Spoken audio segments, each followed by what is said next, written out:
Bismillahirrahmanirrahim.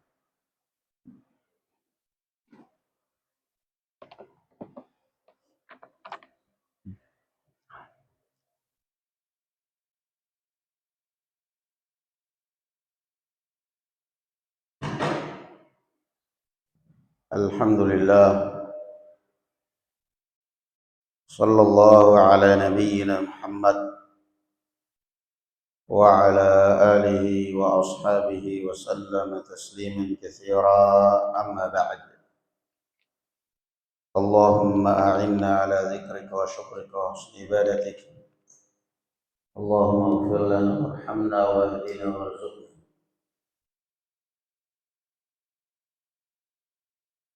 Kita masih dalam kitabus shalah dari kitab Manhajus Salikin وتوضيح الفقه في الدين العلامة السعدي رحمه الله تعالى.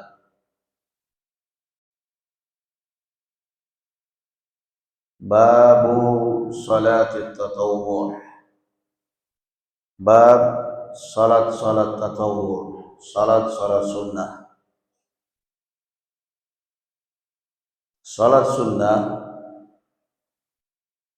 termasuk salat malam, salat duha, terutama salat rawatib, sering kali diremehkan orang dengan dalil itu cuma sunnah. Namun kalau dia tahu kelebihan dan keutamaannya,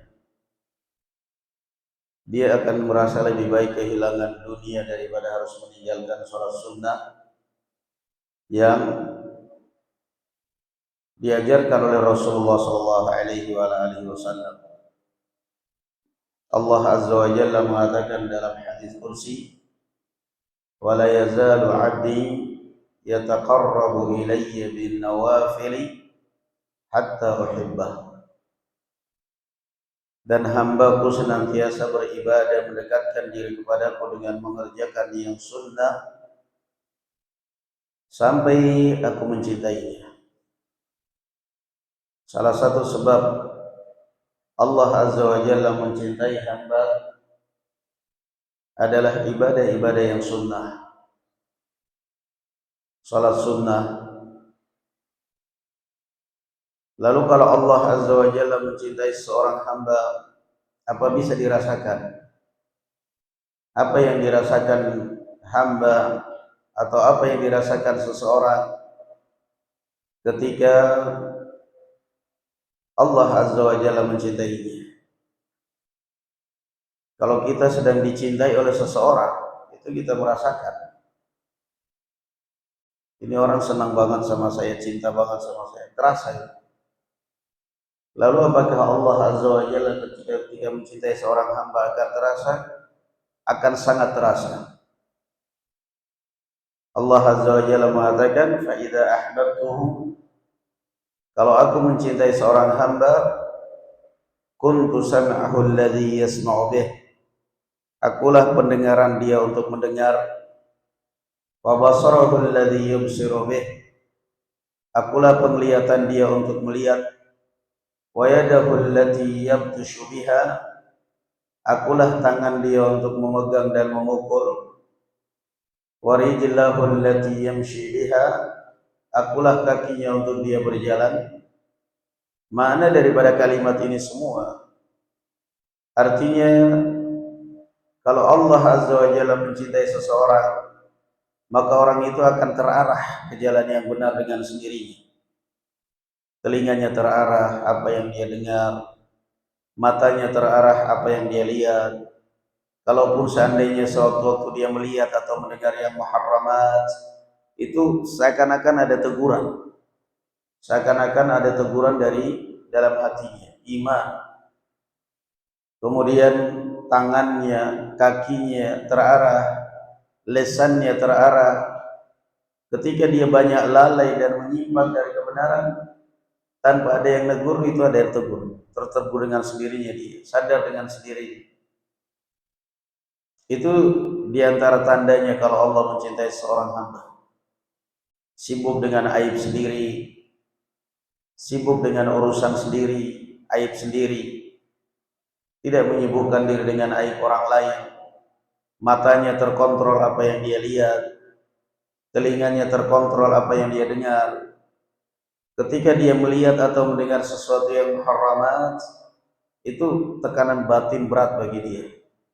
Dia merasakan semacam ada tekanan batin, memberontak hatinya. Itu secara otomatis, tangannya, kakinya.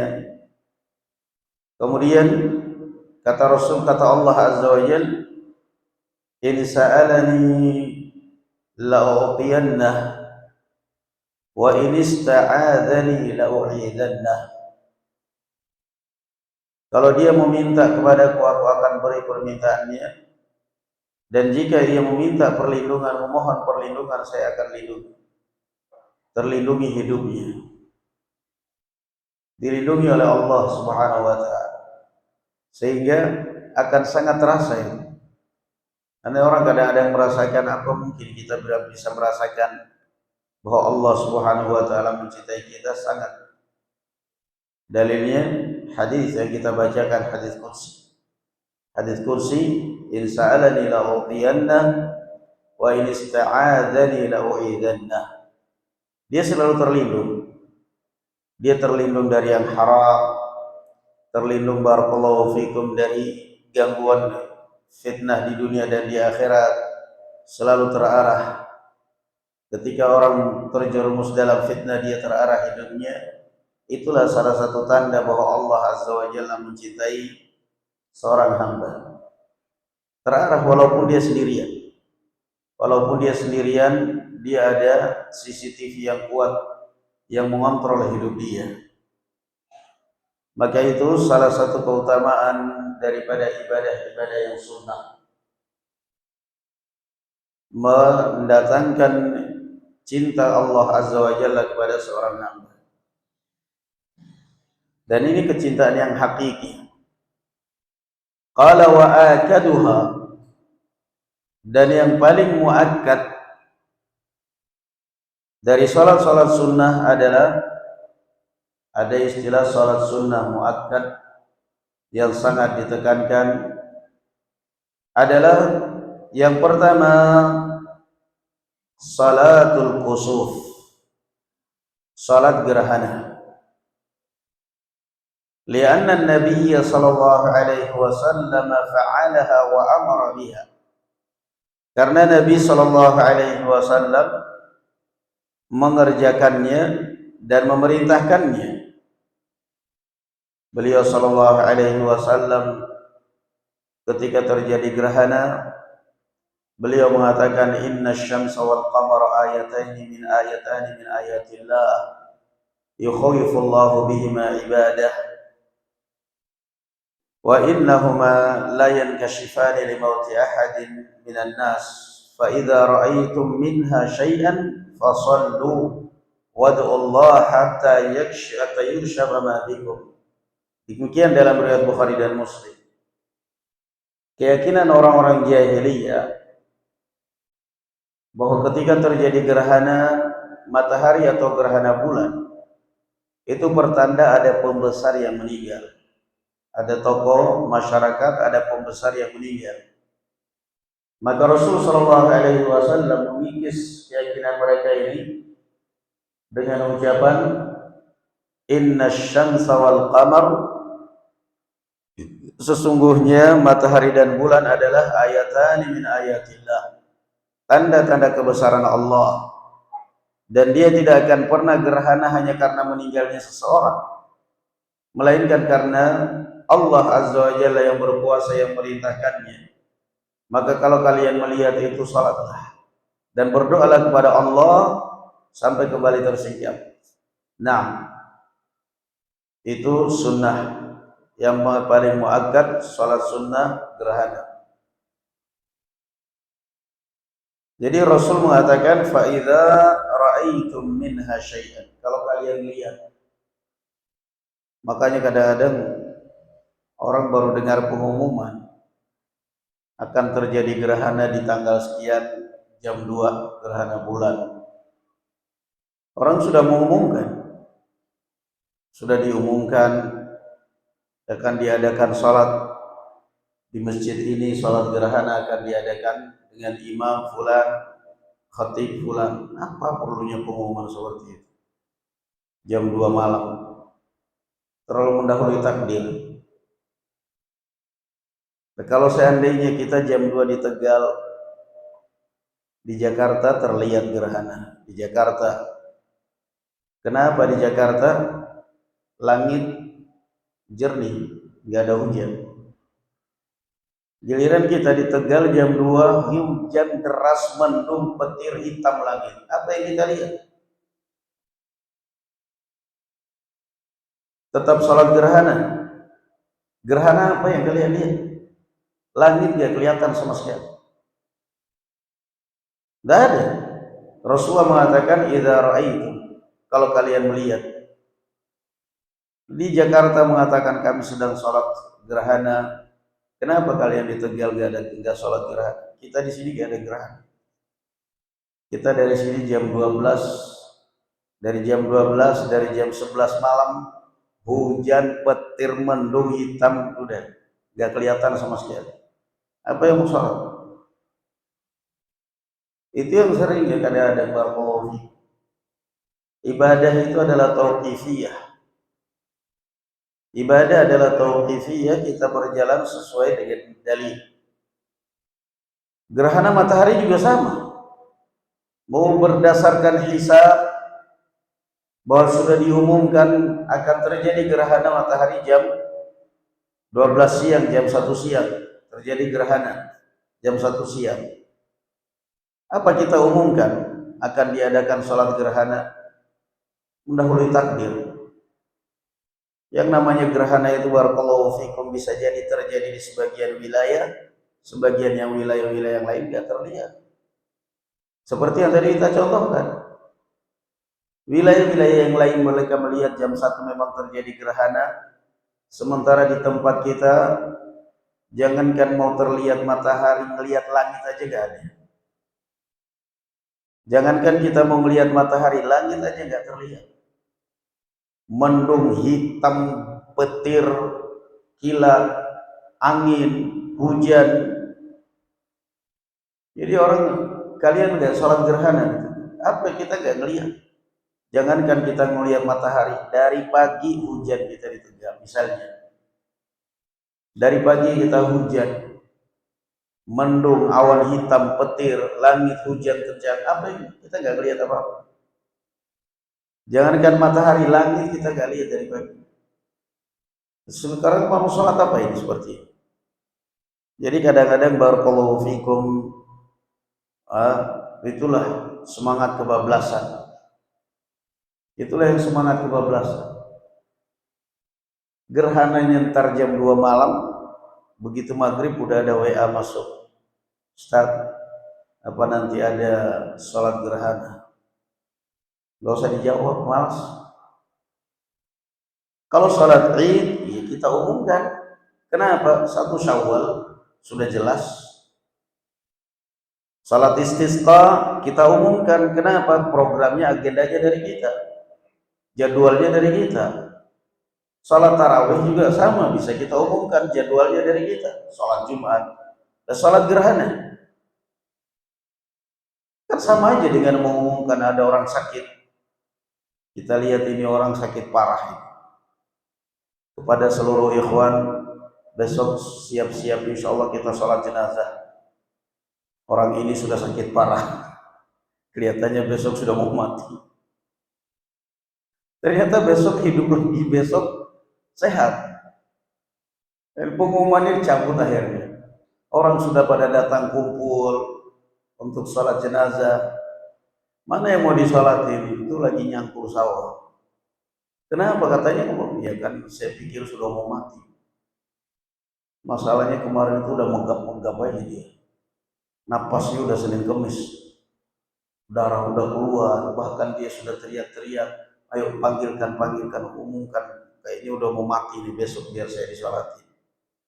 Diumumkan, begitu diumumkan yang mau disolatin ikut ngimamin gimana? Sama itu sholat jenazah, nggak ada yang pernah diumumkan. Hadirilah yang insya Allah akan diselenggarakan Orang sholat jenazah tiba-tiba aja. Sama gerhana juga begitu. Begitu gerhana kita lihat gerhana, fafza'u ila salat. Kata Rasul sallallahu alaihi wasallam, segera kalian tunaikan salat. Ada terlihat gerhana, umumkan as-salata jami'ah. As-salata jami'ah. Salat bersejamaah, langsung orang kumpul salat. Nah, jadi itu yang harus diperhatikan di dalam salat gerhana. Enggak perlu ya sampai sampai jam 2. Nunggu sampai jam 2, paksa enggak tidur. Enggak tidur, ngopi, semuanya duduk bareng majelis karena menunggu gerhana. Apa yang dituju? Apa ini yang namanya ibadah, semangat ibadah? Enggak. Ini maksakan diri. Udah gerhana jam 2 ya tidur sekarang. Jam 9, jam 10 ngantuk, jam 11 tidur. Bangun jam 2, alhamdulillah, ternyata terlihat gerhana, sholat. Bangunnya sudah bablas, ya sudah, alhamdulillah sudah selesai. Tidak ada unsur meremehkan sama sekali. Jadi yang namanya ibadah, barakallahu fikum, semangat tapi pada tempatnya. Semangat tapi pada tempatnya. Nah, itu yang sering bikin bingung orang. Saat di masjid di Musirin ada sholat gerhana enggak? Paling malas jawab, biarin aja. Apa yang mau diumumkan? Salatul kusuf, salat gerhana. Alhamdulillah hari ini tidak ada yang ngantuk ya. Ada yang ngantuk hari ini? Bagus. Tidak ada yang ngantuk, bagus. Salatul kusuf atau khusuf. Apa tadi? Salat kusuf artinya salat apa? Salat apa? Gerhana bintang. Gerhana bulan atau gerhana matahari, dua-duanya. Salat sunnah 2 rakaat 4 ruku. Itu dia perbedaannya. 2 rakaat 4 ruku. Allahu Akbar, kemudian membaca Al-Fatihah, membaca surat yang panjang, kemudian ruku. Sami Allahu liman hamidah, bangkit dari ruku, kemudian sedekat kembali, membaca Al-Fatihah, membaca surat, tidak langsung sujud. Kemudian selesai membaca surat, ruku, i'tidal, sujud. 2 kali sujud, berdiri rakaat kedua. Jadi berarti salatnya baik. Salat kusuf berapa rakaat? Kamu menghadap ke mana? Meja taklim di mana? Di sana apa di sini? Ya udah, menghadapnya yang benar. Berapa rakaat? 4 rakaat. Berapa rakaat? Ya udah, nanti kalian praktek salat gerhana. Setelah salat 2 rakaat, khutbah. Khutbah walaupun ringkas. Apa kemudian boleh salat gerhana sendirian? Boleh. Rasulullah mengatakan, "Idza ra'aitumuha fafza'u ila shalah." Aisyah radhiyallahu anha demikian. Aisyah radhiyallahu anha salat sendirian. Maka enggak ada masalah. Kita melihatnya seorang diri. Kita cari enggak ada jamaah, salat sendiri. Salat sendiri sama istri di rumah. Kalau salat sendiri siapa yang mau dikhutbahin? Enggak usah khutbah, enggak apa-apa. Yang penting salat. Fafzau ila salat. Asma bintu Abi Bakar radhiyallahu anha masuk ke rumah Aisyah radhiyallahu anha, melihat Aisyah radhiyallahu anha sedang salat. Kata Asma, "Malin nas?" Melihat di masjid salat. Masuk ke rumah Aisyah, Aisyah sedang salat. Asma bingung, ini salat apa ini? Zuhur belum masuk, asar enggak, subuh udah lewat, tapi mau salat. Aisyah radhiyallahu anha sedang salat, mengisyaratkan dengan jarinya ke langit, suruh lihat ke langit. Asma kemudian melihat ternyata matahari hanya separuh cahaya. Qalat ayah, Asma berkata, apakah ini adalah tanda kebesaran Allah? Aisyah radhiyallahu anha menganggukkan kepala. An-na'am, iya. Nah, itu contohnya. Jadi nggak mesti berjamaah, nggak mesti berjamaah. Nah, kadang-kadang yang tanya itu apakah nanti di sana ada sholat berjamaah. Habis itu begitu dia ngelihat gerhana karena nggak ada jamaah di masjid dia sholat. Lah kamu yang nungguin, karena kamu yang nungguin. Habis WA Ustadz apa di masjid di Musirin ada sholat gerhana, nggak dijawab. Begitu gerhana jam 2 pagi, jam 2 malam, di sini udah pada tiarap semua.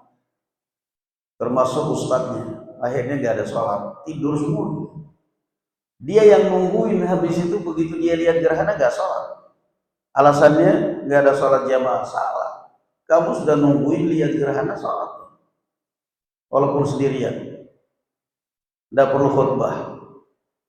Qala wa tusalla ala sifati hadis Aisyah, dan dilaksanakan seperti hadis Aisyah radhiyallahu anha salat gerhana. Anna Nabiy sallallahu alaihi wasallam jahara fi salatil kusuf fi qiraatihi. Bahwasanya Nabi sallallahu alaihi wasallam membaca dengan suara jahar di dalam salat kusuf dalam bacaannya. Bacaannya keras, bukan sir. Fasalla arba'a raka'atin fi rak'ataini wa arba'a sajadat, muttafaqun alaih. Beliau salat 2 rakaat dengan 4 ruku dan 4 sujud. Riwayat Bukhari dan Muslim. Yang kedua, wasalatul witri, salat witir. Sunnatun muakkadatun. Ini juga adalah sunnah yang sangat ditekankan. Dawaman Nabi sallallahu alaihi wasallam alaihi hadaran wa safaran. Nabi sallallahu alaihi wasallam merutinkannya ketika beliau mukim maupun safar. Wa hassan nasa alaihi. Bahkan beliau juga menganjurkan orang untuk menunaikannya. Wa aqalluhu rak'atun, minimal 1 rakaat, wa aktsaruhu 11, dan paling banyaknya adalah 11 rakaat. Naam, qiyamul lail atau salat witir diperintahkan di dalam Al-Qur'an. Ya ayyuhal muzammil qumil laila illa qalila. Wahai orang-orang yang beriman, wahai orang yang berselimut, bangunlah salat malam kecuali sedikit. Na'am, wa minal laili fatahajjad bihi nafilatan lak, dan dari sebagian malam bangunlah kamu salat malam sebagai nafilah. Kanu qalilan minal laili ma yahja'un. Na'am, mereka sangat sedikit di malam hari waktunya untuk tidur.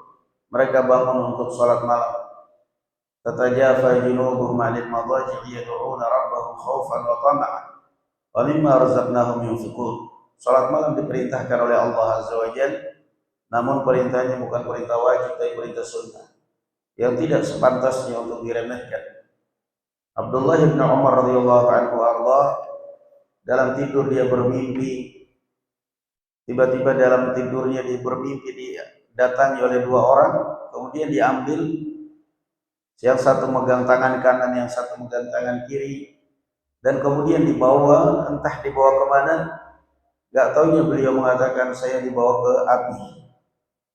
Saya diajak 2 orang dan saya dibawa ke api. Saya ketakutan. Ternyata begitu saya dihadapkan, begitu di depan saya api, 2 orang ini mengatakan lam turah, jangan takut. Esok harinya dia ceritakan kepada Rasul sallallahu alaihi wasallam takbir mimpiku ini. Ya Rasulullah, saya tiba-tiba diambil 2 orang, dibawa oleh 2 orang mau dilempar ke dalam api neraka, dalam api. Tiba-tiba mereka mengatakan ketika api sudah di depan saya, jangan takut. Rasulullah sallallahu alaihi wasallam mengatakan, ni'mar rajulu Abdullah law kana yaqumul lail. Rasulullah mengatakan sebaik-baik lelaki adalah Abdullah kalau seandainya dia salat malam. Salat malam tameng dari api neraka. Maka semenjak itu kata Abdullah bin Umar, saya semenjak itu tidak pernah meninggalkan qiyamul lail. Jangan meremehkan barakallahu fikum qiyamul lail. Salat malam minimal witir. Nah, menenangkan hatimu, akan mudahkan urusan kita. Dan barakallahu fikum Rasulullah sallallahu alaihi wasallam mengatakan, wa alam anna syarafal mu'min fi qiyamihi bil lail wa anna izzatahu fi istighna'ihi 'anil nas. Dan ketahuilah bahwa kemuliaan seorang mukmin dalam salat malam dia dan harga dirinya pada saat dia hidup tidak tergantung pada orang.